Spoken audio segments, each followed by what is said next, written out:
Theo Ratliff may be a huge factor in this game. Rejected by Ratliff and out of bounds. His sixth snuff of the night. Theo Ratliff is just a huge human eraser. He's tough in the middle. I had the opportunity to do it 4 years here at Wyoming. Harrisman back to field. Look at that move by Ratliff. Line spinning down the lane, tough shot blocked by Theo. Let them know, you don't come back up in here. This is my house. Side balls are blocked away by Theo Ratliff, and there is your record. Fast forward, getting that opportunity to actually be that guy drafted in the NBA. That 3-on-2. Theo. Dishing, Ratliff dunking on the tumble. You're talking about a guy that's familiar with blocking shots, getting out there, getting the crowd into it, getting himself into it, getting the team into it. Anytime you have a player like that on your team, it's going to only be a benefit to you. Flies in and Ratliff, a career-high 9 blocks, and what a time for it. And Theo rejects it for the 6th time, all in the second half. How dare you challenge the king of denial. He's the leader on this team defensively, averaging better than 3 blocks per game. Ratliff has always been a good player. He just hadn't been able to stay healthy. And everything was just going all haywire. Well, I was almost in the midst of retiring. Grady finger rolls it. Ratliff blocked the shot. Give him 9. That ties the franchise record. Kenyon Martin wants to challenge and Ratliff blocks the shot. Holy cow, Theo Ratliff turned back the clock. Yeah, that's my job, is just to cover that middle. Let's jog your memory. The story of Theophilus Ratliff begins in Demopolis, Alabama. Really rolls off the tongue. But Theophilus went by Theo, and at just 3 years old, Theo needed major knee surgery. A self-proclaimed Forrest Gump until the operation. But just like Gump, he hit the ground running. Yet not many outside of Alabama knew who he was. That was until he hit a major growth spurt. He ended his junior year as a 6'4" guard. He kicked off his senior year standing 6'8", converted to forward by necessity. He had some offers, but mostly D2 or lower. Yet before the season started, he was committed, signing a letter of intent with the University of Wyoming, a D1 school, which had discovered him by accident at a local camp. So after finishing the year, the first team Class 5A member headed north. But Theo wasn't done growing. Come the beginning of his first collegiate season, the Cowboys freshman now measured in at 6'10". The height was great, but he hadn't grown into his frame. Still weighing in at about 170 pounds. Part of the reason why he had chosen Wyoming when he did was because other program offers were contingent on how well he performed following his growth spurt. Wyoming knew it was an investment, but it was one they felt good about. And with an experienced team led by program legends Reggie Slater and Tim Bro, they could afford to bring Ratliff along slowly. So he spent his freshman year as a high-effort backup. Yet there was one area of his game that just came natural. The teenager who was a guard less than 2 years earlier just had a knack for blocking shots. He played less than 300 minutes all season, yet tallied the most blocks on the team. And even if he wasn't blocking it, it was hard to get a clean look when Ratliff was in the area. Early signs were that the Pokes had made a smart investment. Wyoming had a respectable year, going 15-12 in the regular season, but any hopes of a trip to the big dance were quickly erased with a first-round loss in the conference tourney. As Ratliff ended his promising freshman year with averages of about 2 points, 2 rebounds, and 1.5 blocks per game. Due to graduation, injury, and transfer, Wyoming looked a lot different and a lot less experienced going into '93. Ratliff had only averaged about 11 minutes per game as a freshman. He had shown some flashes, but as a sophomore, he would exceed everyone's expectations. Theo Ratliff began his sophomore year just like his freshman year, coming off the bench, but he was blocking everything. And it's knocked away by Ratliff, his 3rd block of the game. Theo Ratliff going wide. He is a prolific shot blocker, as we mentioned. The Pokes were a different team with Ratliff on the floor. As it's knocked away again, Ratliff is just taking every shot. And opponents played differently with him out there. Ratliff is changing the game. So head coach Benny Dees kept him out there, making him a starter after 8 games. And for the rest of the season, Ratliff protected the rim at a historic pace. He shattered the single-season school record by racking up 124 rejections. and his 4.4 blocks per game was the best mark in the entire country, and lost in his record-setting season was an improved offensive game. Theo leans in, now banks it up and in, and he's fouled. Oh, what a nice spin move by the sophomore. The mobility of a guard in a big man's body was dangerous, and he was a handful on the offensive glass. For three, that's no good. Ratliff the jam on the follow. Oh, what a play by Theo Ratliff. Sometimes he does some sensational things up in the air. He sure does. The Pokes got off to a hot start, then got a wake-up call come conference play. They lost 7 of their last 10 games, and they weren't looking great going into the WAC tournament. Yet Ratliff kept breaking records. Side balls are blocked away by Theo Ratliff, and there is your record. That's 3 for him. He surpasses Eric Lechner as the all-time shot blocker at Wyoming. Theo Ratliff had become Wyoming's career leader in blocks, and his sophomore year wasn't even over. But it would be after that game. We've got a foul with 3 seconds remaining. And Theo Ratliff better hold his cool. It was a bitter end to one of the greatest individual seasons in Pokes program history, as Ratliff finished his year with averages of about 9 points, 6 rebounds, and 4.5 blocks per game. The investment had paid dividends. Wyoming had one of the best defenders in the nation, and over the summer, Ratliff got another stamp of approval, making the US Under-22 team and winning a gold medal at the World Championships. As for the Pokes, they had been up and down for the past 6 years under head coach Benny Dees, but it was time for a change. After Dees took a job at West Carolina, the Pokes found his replacement in Joby Wright, perhaps a new era in Laramie. There's only 2 things that happen when you throw the ball up. You either win or lose. We want to win. Going into his junior season, Ratliff was well known throughout the WAC conference, with many seeing him as the potential player of the year. He had some help at the offensive end with senior guard David Murray, and his own offense continued to improve. He's got it point blank. Look at that move by Ratliff. Ratliff was scoring over 15 a night on a conference-leading 57% shooting, and it was an offensive performance early in the year which put him on the national radar. The Pokes lost to the 10th-ranked Cardinals, but Ratliff exploded for 26 points. People took notice. He had 4 blocks in that game as well. But it's Theo Ratliff. That's what he does. Spinning down the lane, tough shot blocked by Theo. Shot blocked from behind by Ratliff. That might be his 11th. He might have a career high. Once again, Ratliff was among the best shot blockers in the country. He averaged over 4 blocks for the 2nd straight year to finish 3rd in the nation. And with his consistently improving offensive game, alongside his already elite defense, Ratliff was named first team All-WAC. However, even though Ratliff was one of the best in the conference, Wyoming was not. After another hot start to the season, they stumbled in conference play and finished their overall season just 1 game above 500. They got a WAC tourney rematch with San Diego State, but just like last year, another game that came down to the wire and didn't go in their favor, as Theo Ratliff finished his junior season with averages of about 15.5 points, 8 rebounds, and 4 blocks per game. Wyoming's biggest issue was offense. They had been scoring less each year since Ratliff's arrival. The trade-off was that Ratliff had been anchoring an improving defense for the last 3 years, and his senior season would be no different. Ratliff averaged over 5 blocks per game, 2nd in the nation, and Wyoming boasted a top 25 defense. They didn't score a lot, but Ratliff was responsible for a good chunk of their points. Field goal percentages, a lot of defense. He had finally filled out his frame. After arriving at Laramie weighing about $170, he was a much more solid 220 as a senior. A nice change for a guy who couldn't even lift the bar a couple years earlier. He was stronger, yet just as athletic. There were few teams in the conference that could handle that combination near the hoop, but they handled everyone else on the roster just fine. The Pokes had only 3 players shoot over 43% this season. Conference play continued to be their kryptonite. And while Ratliff was hoping to end his college career strong with a WAC tournament run, Wyoming was knocked out in the first round for the 4th straight season.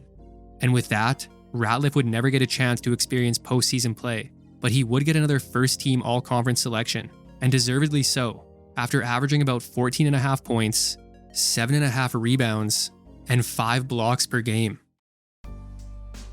Theo Ratliff concluded his college career as one of the most prolific shot blockers the NCAA had ever seen. Is the second all-time leading NCAA shot blocker behind Alonzo Mourning. So you can understand how. He had an instinct that just couldn't be taught, but there were weaknesses. While he had bulked up, he was still pretty light for a big man and had a tendency to get pushed around for defensive boards. And like any aggressive shot blocker, he could get himself in foul trouble. But that's a risk you're willing to take for a guy who can protect the rim. And Theo Ratliff just needed one team to take a risk on him.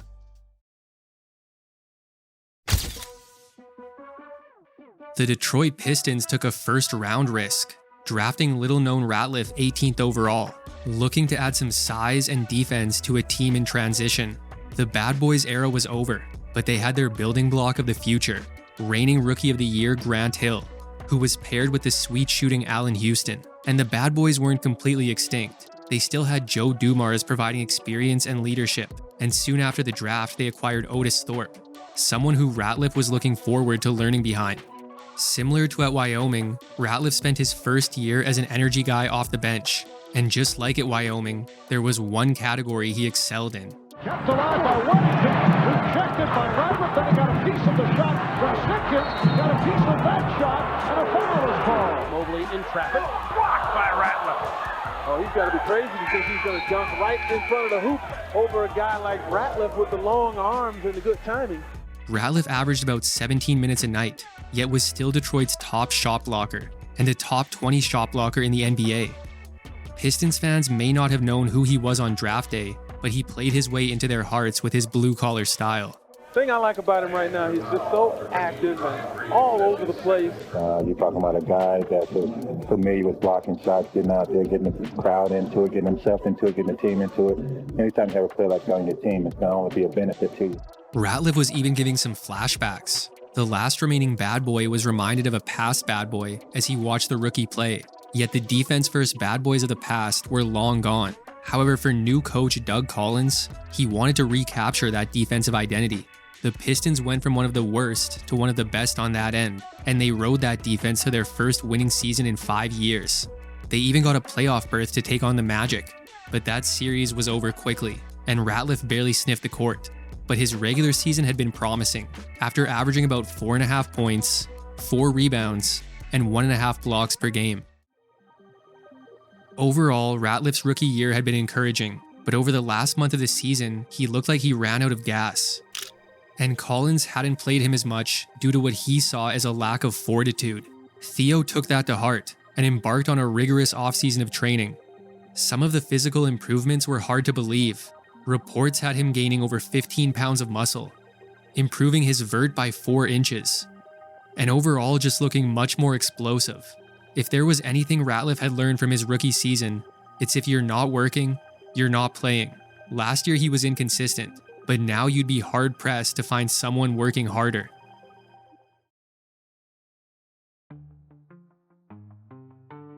Kicking off year 2, and Ratliff was on the bench even more than he was last year. He had put in the offseason work, but he had to show Collins he'd put in that same work on the court, and Collins was still unhappy with the big man. Ratliff had so much potential, and physically the effort was there, but a lot of times he had to make an effort play because he had made a mental mistake. Missing an assignment or losing his man wasn't uncommon, but as the games passed, Ratliff kept working, and he made it harder and harder for Collins to keep him on the sideline. He got his first start of the season on January 22nd. In his second start a night later, he dropped 18 points. 2 nights after that, 16 and 10 with 8 blocks. And from there on out, the Pistons' starting center was Theo Ratliff. He was still considered a little undersized for the position, but if you outwork everyone around you, then size isn't as much of a hindrance. Pippen eluding Hill and rejected by Ratliff. For the second straight year, he was Detroit's top shot blocker.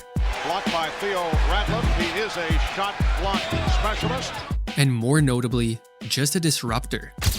His mobility on the defensive end and ridiculous wingspan altered a lot of shots and led to a lot of fast breaks. And as much as he could start them, Ratliff could finish them too. 3-on-2.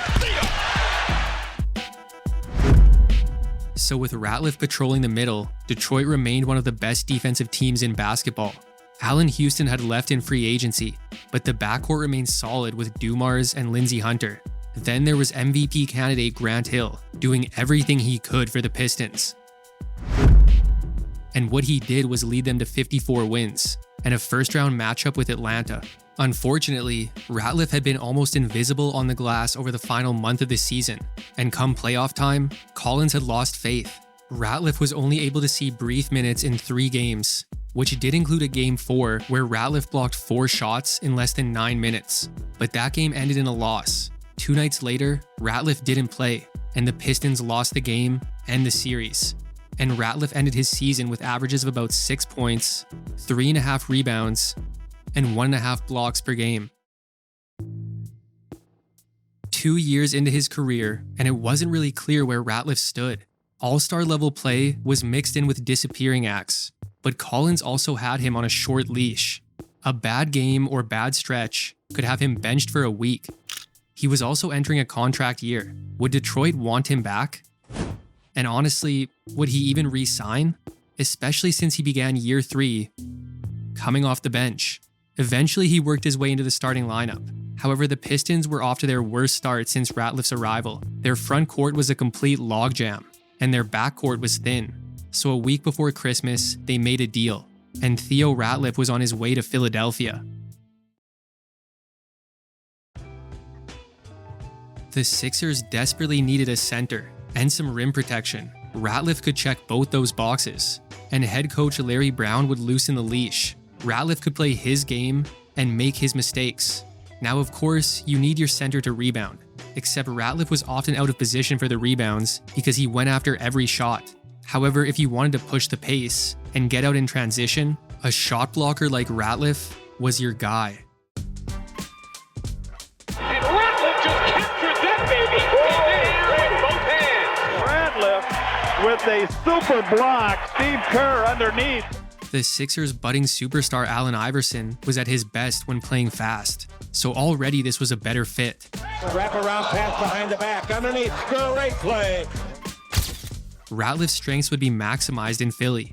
He put up the best block numbers of his young career. He was a momentum shifter and break starter, and when he was asked to crash the glass, it was on the offensive end. Oh, where's a double tap in that time by Ratliff?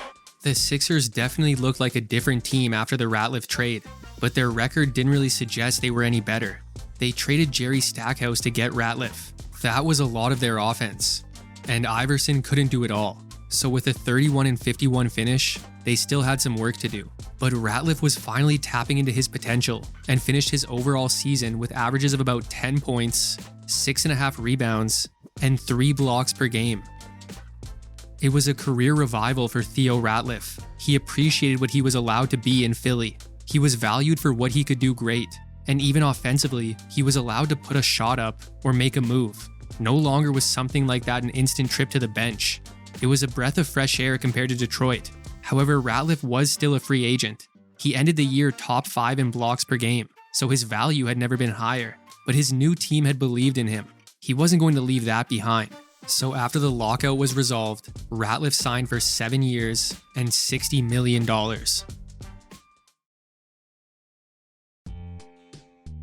Larry Brown and the Sixers were building a new identity. You had one of the best young scorers in the league in Iverson, but instead of getting in shootouts every night, they decided to tighten up on the other end. Shortly after acquiring Ratliff, they had acquired point guard Eric Snow. Coming off the bench was another player they acquired in the Ratliff trade, Aaron McKee, 2 guys that could play defense. They added some tough rebounders in Tyrone Hill and George Lynch, and guys like that freed up Theo Ratliff to do what he did best. Wilson got rejected by Ratliff. Ratliff blocks another shot. Swallowed by Ratliff. Swallowed. A 25-year-old Ratliff had become a dominant rim protector. His length, range, and timing gave him the tools to disrupt what seemed like every shot. He rejected at least 4 shots in 17 games. And in a late-season matchup with Vancouver, he hosted his own personal block party. Abdur-Rahim, a tough cover, and Ratliff there to erase that. The king of denial comes forth again from Massenberg, rejected by Ratliff and out of bounds. One more, Abdur-Rahim flies in, and Ratliff, a career-high 9 blocks, and what a time for it. On top of his rim protection, Ratliff averaged over 11 points and pulled down over 8 rebounds a night. His specialty was shot blocking, but he was showing he was more than just a shot blocker. You just wish he could have played more than 32 minutes a game, but that's his own fault. When you're as aggressive as he is, you're bound to get yourself in foul trouble. But that type of play paid off. His 3 blocks per game was 3rd in the NBA. It was the driving force behind his second-team all-defense selection. He would even finish top 5 in DPOY voting, and it was all going to plan. It was not easy to score on the Sixers, and while they didn't do much scoring themselves, no one in the NBA scored more than Allen Iverson. And that proved enough for their first winning season since 1991. And with that came a long-awaited return to the playoffs. The Sixers drew the magic, and Ratliff finally got some real playoff minutes. It wasn't the best showing, but it was a lunch pail performance from Ratliff. He averaged nearly 3 blocks for the series and attacked the offensive glass. He didn't do much scoring, but he changed the game on the other end, with Orlando shooting below 38% for the series. And after 4 games, Ratliff and the Sixers were on to round 2. An experienced Pacers team were there to greet them, and while Ratliff had a much better series, Indiana just kept pulling out victories. A calf injury kept Ratliff in street clothes for Game 4, and Indiana completed the sweep, as Ratliff's breakout season had seen him average about 11 points, 8 rebounds, and 3 blocks per game. While it had been a memorable year for Ratliff, it ended on a sour note, not just because of the loss, but it was his injury. Some within the organization and even some of his teammates were reportedly upset with the big man not playing in such an important game. It was flashbacks of his time in Detroit when Doug Collins questioned his mental fortitude. However, this wasn't just a case of some player being soft. Ratliff had knee surgery before the season and was constantly playing with knee and calf pain. Game 4 against Indiana was the first game he missed all season. And the guys on the team that knew pain and knew toughness also knew that Ratliff was in bad shape. If Rick Mahorn says you're hurting, you're probably hurting. Anyways, up to this point, there were no durability concerns surrounding Theo Ratliff. He was always available and coveted, especially by the Grizzlies. Apparently, the still Canadian franchise offered the 2nd overall pick, which would become Steve Francis, for the Sixers' big man. Philly didn't really entertain the offer, and going into a new millennium, Ratliff would still be a Sixer.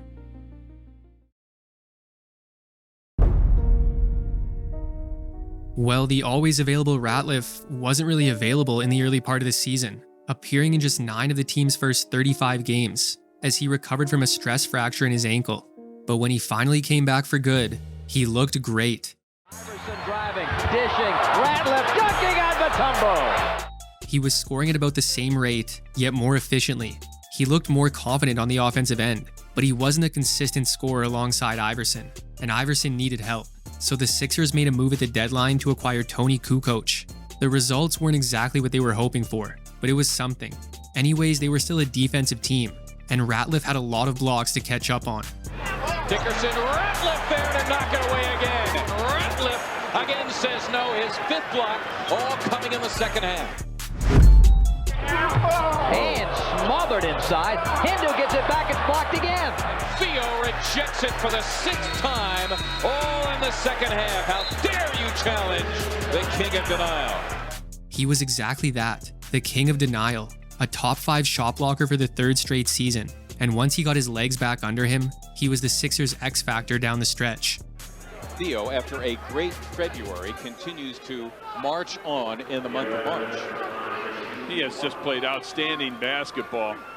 You go back 17 games. Here's a guy that scored double figures 17 straight, averaging better than 15 points, shooting 59%, pulling down almost double figures in rebounds. But more importantly, Mark, he's the leader on this team defensively, averaging better than 3 blocks per game. Philly caught fire over the final month of the season, winning 14 of their final 19. They finished 1 win short of 50 on the year, and they were heading back to the playoffs, set to take on Charlotte. Ratliff was a man on a mission in this series. He rarely came off the court and had some impressive offensive showings. And of course, whenever the Hornets went inside, there was the king of denial. The Hornets, Wesley challenging, and a great block by Ratliff. After 4 games, the Sixers were again on their way to round 2, where they'd get a rematch with Indiana. Ratliff had another great series against the Pacers, even dropping a postseason career-high 26 in Game 5. Philly got a couple games, but it was the same result as last year. Pacers were moving on, and Sixers were going home. As for Ratliff, his shortened season had seen him average about 12 points, 7.5 rebounds, and 3 blocks per game. So maybe now some durability issues, but with the way he finished the year, there shouldn't be any real concern. And come the following season, he took his game to another level. 5 to shoot. Ratliff across the lane. It's good. And 1. Games, Mark, to win on the road, you're probably going to be in a lot of close games. Set play out of the timeout. 3 and 4. Ratliff banks it in. It was career highs across the board for Theo Ratliff, the best rebounding season of his career, and shockingly the team's second leading scorer. Then there was the blocks. Blocked by Ratliff. Blocked by Ratliff. That's number 5. To the rim. Rejected by Ratliff. And backing his way, rejected. Ratliff, who leads the NBA of that department, comes up with a block. Ratliff had averaged at least 3 per game in each of the last 3 seasons. This year he bumped that number up to a career-high 3.7. He was leading the league in that category. The rest of his teammates loved that they could take chances, because if the gamble didn't pay off, they had an eraser to bail them out. Come the All-Star break, the Sixers held the best record in the East, and Theo Ratliff earned his first ever All-Star selection. But days before the All-Star game, he had gone down.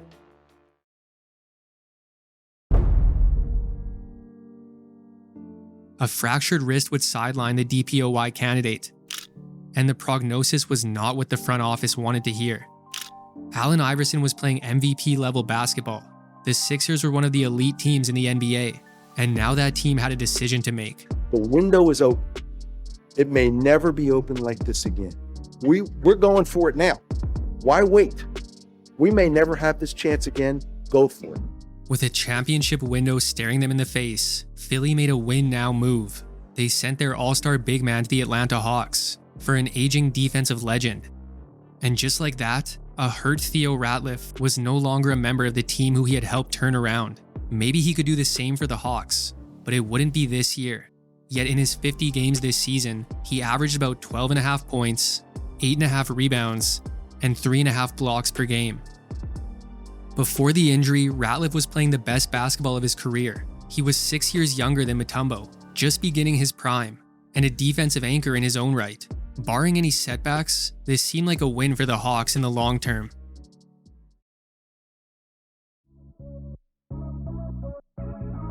Speaking of setbacks, Ratliff suited up in a Hawks uniform for the first time. He played the first 2 games of the following season, then he was back on IR.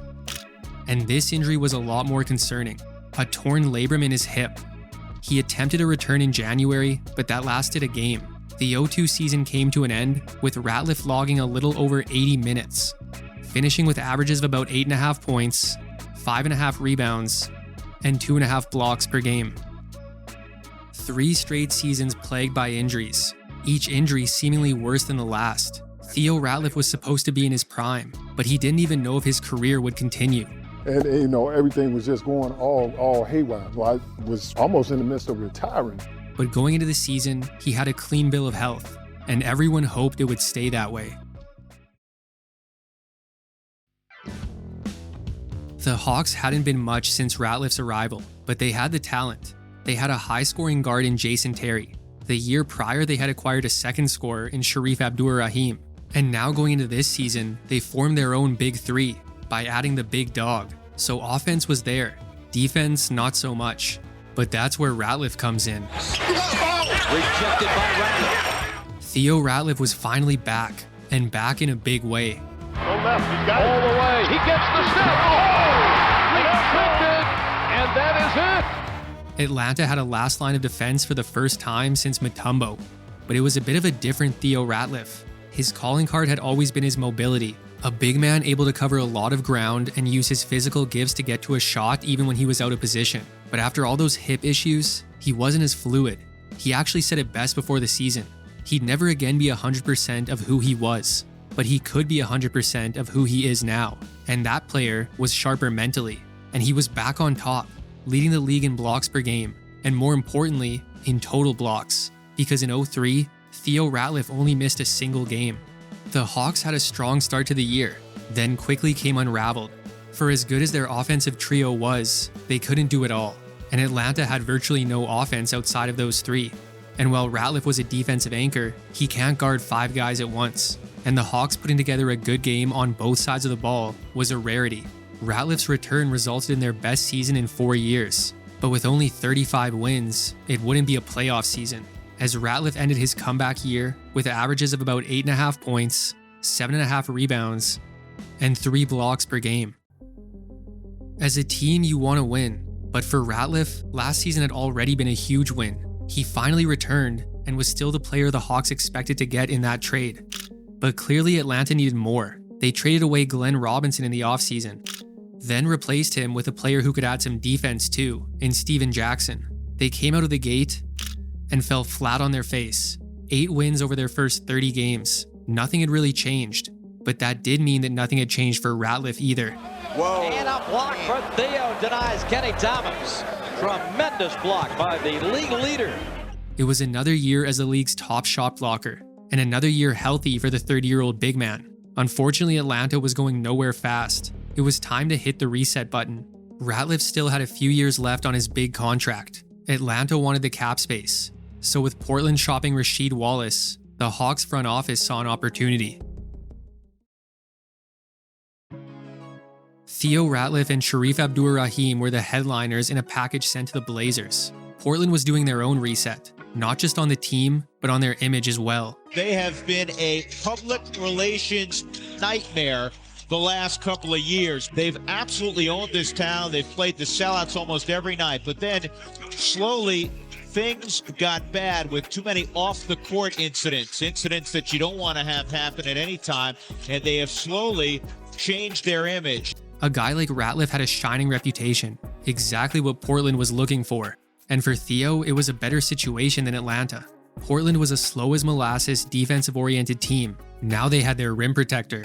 Just funnel it to Theo, and he'll do the rest. Kobe's got it.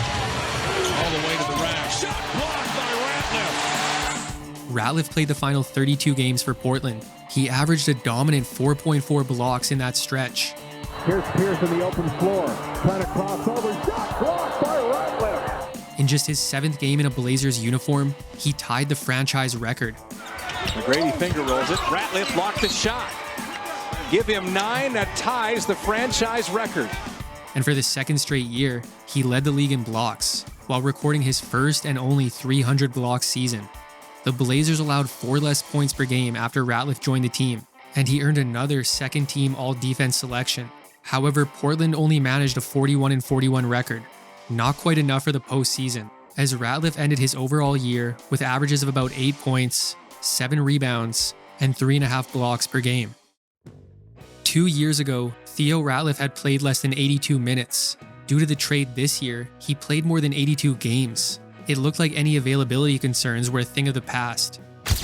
Blazers management seemed to feel the same way, rewarding him with a 3-year extension. There were high hopes in Portland going into the 05 season. The Blazers would be counting on veterans this season. Longtime guard Damon Stoudemire was joined by new guard acquisition Nick Van Exel. In the front court, they had Abdur-Rahim and a young Zach Randolph.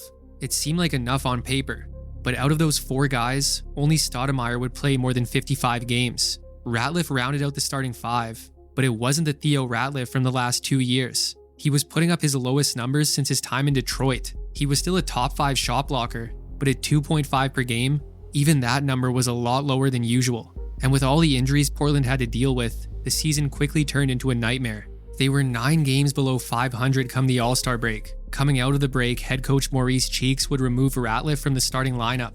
A few weeks later, the Blazers removed Cheeks as their head coach, and it was pretty much all losing after that. In late March, Ratliff was sidelined with a shoulder injury, after he had been playing with torn shoulder muscles all year.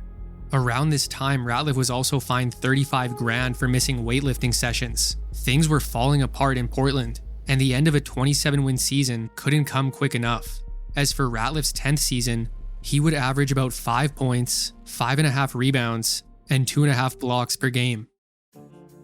So that was a disaster season in Portland. The Blazers made some offensive moves, like hiring head coach Nate McMillan, but it was clear a rebuild was on the horizon. The veteran team was now filled with unproven youth. Ratliff had become the elder statesman, and like an elder statesman, he wasn't moving so well. After the way he played last year and the emergence of Joel Przybilla, Ratliff started the season as the Blazers' backup center. And while the blocks weren't as frequent, Ratliff was still one of the best. Kenyon Martin wants to challenge, and Ratliff blocks the shot. Holy cow, Theo Ratliff turned back the clock. He even ended the year as a starter due to an injury to Przybilla. But overall, Ratliff suffered through his own injury-filled season, and the Blazers suffered through one of the worst seasons in franchise history, as Ratliff wrapped up another year in Portland with averages of about 5 points, 5 rebounds, and 1.5 blocks per game. Over the summer, Ratliff was included in a trade to Boston. However, it ended up being the worst kind of deja vu. After appearing in 2 early season games, Ratliff went down, and he wasn't coming back, because this time it was his back. And it was yet another season completely lost to injury. In his 2 games with the Celtics, he had averaged about 2.5 points, 3.5 rebounds, and 1.5 blocks per game. Ratliff was on the move again the following summer, a piece of the package which would net Boston Kevin Garnett, so Theo was now a T-Wolf. But at 34 years old, with a beat-up body, his career was on the decline. He started the season well, then was sidelined for 3 months. Soon after making his return, he and the team agreed to a buyout. Ratliff wanted to compete for a title, and that wouldn't happen in Minnesota. Ratliff signed on with his old team, the Detroit Pistons, a team who had been to 5 straight Eastern Conference Finals. The Pistons won 59 games this year, and Ratliff made his first return to the playoffs in nearly a decade. The big man wouldn't play much, but he could still protect the paint. The Pistons got a surprise scare from the Sixers in round 1, yet made it out alive. In round 2, they got through Orlando without much resistance, but the title hopes ended in the conference finals, as Boston knocked them off in 6, and Ratliff's overall season ended with him averaging about 3 points, 3 rebounds, and a block per game. Over the offseason, Ratliff returned to another old team, but they look completely different from the last time he was there. Now led by a new AI, Theo was expected to bring his defense in small doses, but it was what he brought to the locker room that really made him valuable. Veteran leadership that a young Sixers team needed, and they had a pretty good year. They made it back to the playoffs, and even won a couple games against the Magic, but ultimately the first round is where their season ended, and Ratliff ended his season with averages of about 2 points, 3 rebounds, and a block per game. It was further relocation this offseason. Ratliff signed a deal with the Spurs, again as more of a veteran presence. Occasionally he'd show a little bit of what he once did routinely. Oh, blocked by Ratliff on Hawes! But overall he spent most of his time on the bench. Then at the deadline, he was sent to the Charlotte Bobcats. The Bobcats were trying to make their first playoff appearance in franchise history, and they didn't get Ratliff to warm the bench. Playing under his old coach in Larry Brown, Ratliff was the Bobcats' starting center down the stretch. He helped them finish with 44 wins and make the postseason, but that trip to the playoffs was over in the blink of an eye. An Orlando Magic sweep sent the Bobcats packing, as Ratliff's overall year ended with him averaging about 3.5 points, 3 rebounds, and a block per game. Theo Ratliff didn't have much left in the tank, but he was still chasing a championship. He signed on with the 2-time defending champ Lakers over the offseason, but his body just couldn't take it anymore. He played 10 regular season games and 1 playoff game, and his championship hopes again were thwarted, this time by Dirk and the Mavs, as Ratliff ended year 16 with averages of about 1.5 rebounds, half an assist, and half a block per game. This was the end of the line. His body couldn't take it, and he missed his family. Theo Ratliff announced his retirement after the season. He finished with 1,968 blocks for his career. At the time of retirement, it was the 19th most in NBA history. Then you take into account that of a possible 1,312 career games, injuries limited Ratliff to just 810. Who knows what that career number would have looked like if he could have stayed healthy, especially considering his per 36 career average is 3.5 blocks per game, higher than both Hakeem Olajuwon and Dikembe Mutombo. But as his body broke down, Ratliff found ways to remain a contributor. mostly with his positivity and leadership, and he was also a community contributor at every stop of his career, dating back to college. He even started his own foundation. It was a value instilled in him by his mother, Camellia. Demopolis was full of temptation. His mother knew how easy it was to fall into something negative, but she preached positivity. She taught her kids what they needed to do to make a difference. And Theo put those teachings into practice every chance he got. And now he has his own kids, twin sons named Darius and Adonis, two of the top high school recruits in the class of 2026, and both committed to USC as of May of 2026. As for their dad, Theo Ratliff is one of the greatest shot blockers of all time, yet he gets forgotten because he lost so much time to injury. When he was healthy, he produced rejections at historic rates. He was an undersized center with incredible physical gifts and unteachable instinct, but those years lost in the prime of his career were detrimental to his legacy. He came back strong, but his body was on borrowed time, and fans had to watch the deterioration of a once elite eraser. But when Theo Ratliff was on, he could change a game without taking a single shot. And I'll end the video off with a big shout out to channel members. Really appreciate the support in helping make these videos possible. But that's it for today's episode on Theo Ratliff. Hope you enjoyed it, and make sure to subscribe for more videos like this one. If you liked it, check out this one on another overlooked 2000 center, or this one on another player from the 1995 draft class. Thanks for watching, and see you next time.